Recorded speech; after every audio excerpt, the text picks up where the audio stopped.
Hey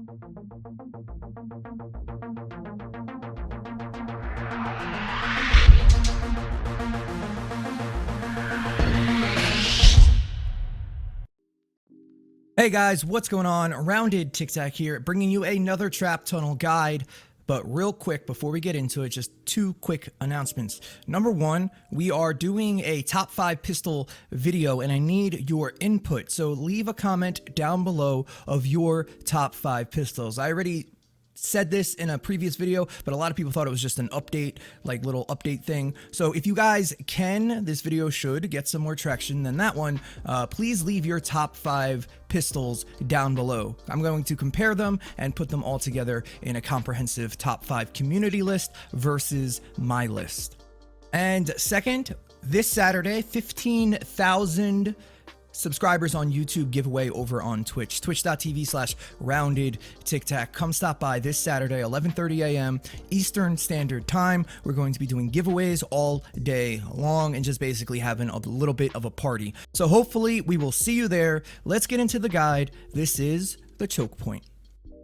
So before we get into the dramatic recreation, let's talk about this special build that we put together for this tunnel. Now, is this 100% necessary? No, it is not. You can run this build a little differently and not use this hero. You can not use this hero at all. It still gives you ample opportunity to kill the big boys. You'll see what I'm talking about in a second. But Frozen Castle Plus on the Ice King Commander is what we're focusing on here. It freezes any enemy for 4 seconds that touch your base in any way.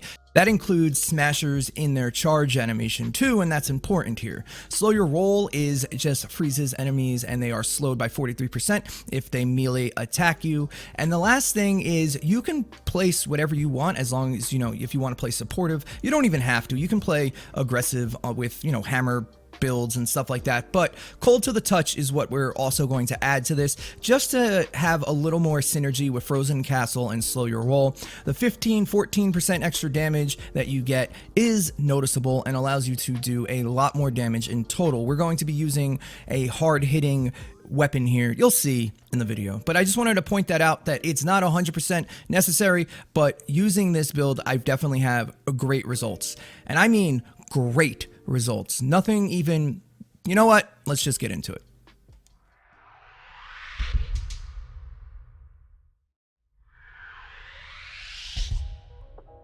So with any and all dramatic reenactments, we have to add our husks. And once again, our husks are going to be these tier 1 wood pillars, like always. So just know that this is technically the spawn.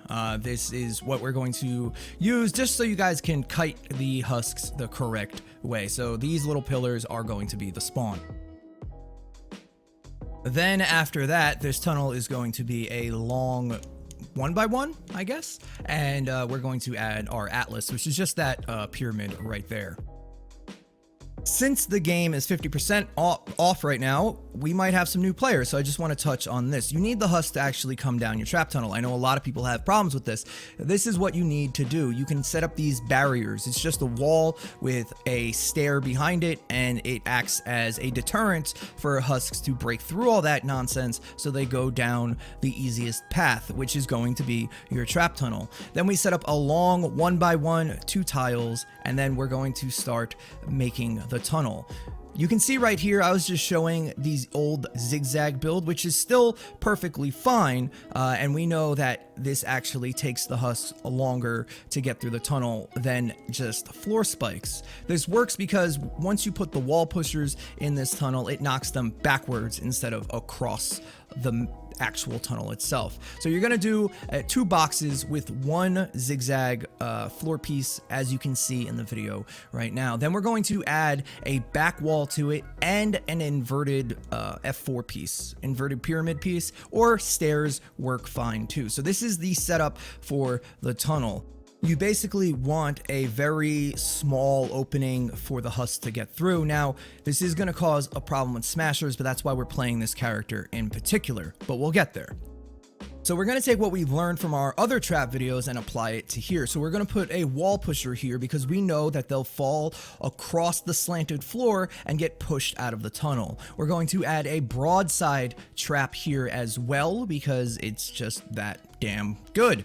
Also, we're going to add a floor launcher at the back end. You can also use a freeze trap, but a floor launcher I would highly suggest. We're going to top it off with a gas trap onto the first tile. Now we have 2 tiles left to go, and that we are going to put wall darts in the back. The reason we're using wall darts is because for some reason they shoot through that slanted tile, and so does the ceiling zapper. So we're going to add both of those traps. Now the issue then becomes that smashers cannot get through this tiny little hole, but every other husk gets pinpointed into there and just dies. They kind of clog up the tunnel, and it seems to work fantastic. It does not, by the way, blow up propanes, even though they do get kind of clogged up. The last kind of things we're going to do is we're going to add these little things just for aesthetic reasons, and plus we don't want little husks to break this tile. Now, rewatching this and recording, I realized that I did make a mistake.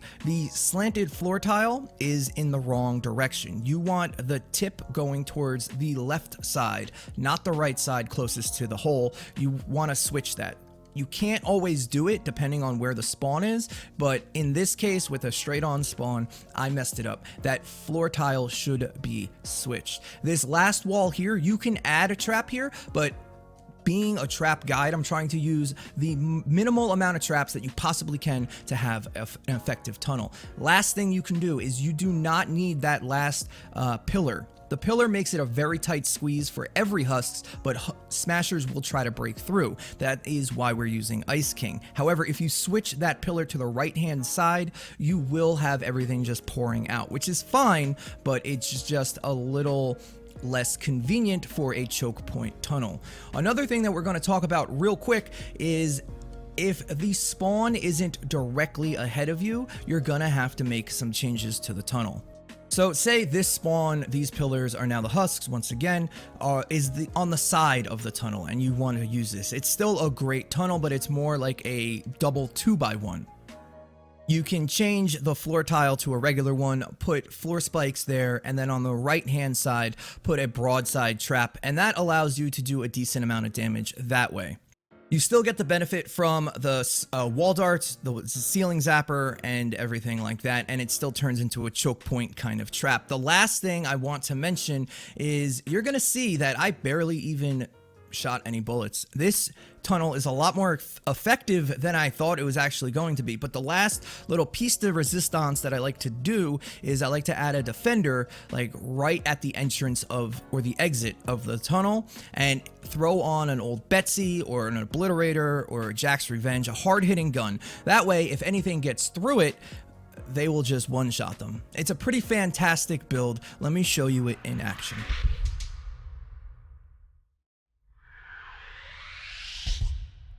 I spent hours recording yesterday. There was actually a decent mission up, so we spent some time in it. This is a 118 retrieve the data, and we really put these tunnels through their paces.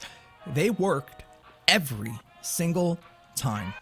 Every time. You can see right here, propanes weren't an issue either. They didn't self-detonate. They didn't blow up by the traps or anything. The tunnel works incredibly well, so much so that my teammates ended up getting bored in the missions because nothing, and I mean nothing, was making it through. We tried no builds. We tried building out of wood. We tried everything you could possibly think of. Smashers, no big deal. Once they hit the wall and they punched the stairs, they were frozen for 4 seconds, allowing me or my defenders or my teammates to come down and power them out. It was really easy, and everything else just doesn't even make it through. And if they do, there is a very high chance that they are going to get hit by that floor launcher and have to do the tunnel again. And on top of that, sometimes they get stuck somewhere on top of the walls, and that's not a problem either because that's an easy repair if they tend to break it.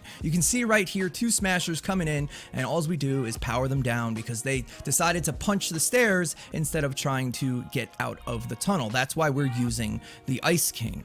That simple fact alone is more than enough to use this tunnel on any kind of hard mission you can think of. Now, I've been doing this a long time, and I know I'm going to get asked, can it be used on an SSD? This is SSD Twine 6. This is the first spawn. This is east side. We had to finagle it a little bit. Like I said, if it's a side spawn, you just change up one or two things, but you can see it working perfectly. On top of that, we're not using Ice King. On top of that, we're not using any constructor at all. I was using Beetlejuice because I'm still trying to get footage and data for the top 5 pistol video. By the way, leave a comment down below your top 5 pistols, and so I can, use it. As you can see, it's working exactly as we need it to. It's making every single husk coming through this tiny little exit, and they just get one shot. Instead of having a million husks walk towards you all at the same time, you have a million husks in basically a single file line. So any gun you could use, especially a gun with piercing, would be insane in a situation like this. Absolutely insane. They're not doing damage anywhere. We have one gas trap, one pusher, and a choke point, and that's really all that makes it through. If anything big does make it through, they get killed by the wall darts and the ceiling zapper. It's really, really effective. They die before they can even break down the wall anyway. It's a fantastic build. When I make these videos, I'm trying to do them in the most efficient way possible. Anybody can spam 37 gas traps above a spawn and call it a trap tunnel. That's not what we're doing here. We're trying to be cheap, yet effective. We want you to keep as many materials as possible, but kill as many husks as possible as well. And these are the tunnels, these are the designs that we come up with. So what does this tunnel offer? It offers damage, crowd control, freezing attacks because the smashers are 100% going to punch the wall and allows you to power them down real quick, and it's also a mini recycler. The tunnel is great. I'm telling you guys, try it out. Let me know what you think down in the comments below. One thing I thought I should mention before we wrap this up is all of the footage you saw was level 118 and 116, basically the hardest stuff in the game that you can get your hands on. Also, all of the traps used in the tunnels were 106s. I did not use any 130 traps to quote unquote make the tunnel look good. These are all very accessible traps that you can get once you get into Twine Peaks, have enough materials to make them. It's not like I'm overbuilding. I think the tunnel only uses 6 traps total, and that's not too shabby. Let me know what you guys think down in the comments below about this tunnel. Are you guys excited to try it? I hope you are, because it's very, very effective in what it does. And having the smasher punch the wall actually turns into a bonus here, because that freeze is so long, you can really, really power them down, especially if you take the 14% extra damage. You can do a lot of things with these tunnels, and you can finagle them into ways to make them work on most every single mission. I just wanted to point that stuff out. Thank you guys so much for watching. This Saturday is going to be our huge giveaway stream for celebrating 15,000 subscribers on YouTube, and that's thanks to you guys. So hopefully you can stop by. It's going to be at 11:30 a.m. Eastern Standard Time at twitch.tv/RoundedTikTak. I hope to see you guys there. I really do. If you guys want to join the Discord, if you're sick of AFKers, leechers, all of that stuff, come join the Discord. We're revamping it. It's a lot of fun there. Come join our awesome community. Thank you guys so much for watching. I'll see you on the next one. TikTak out.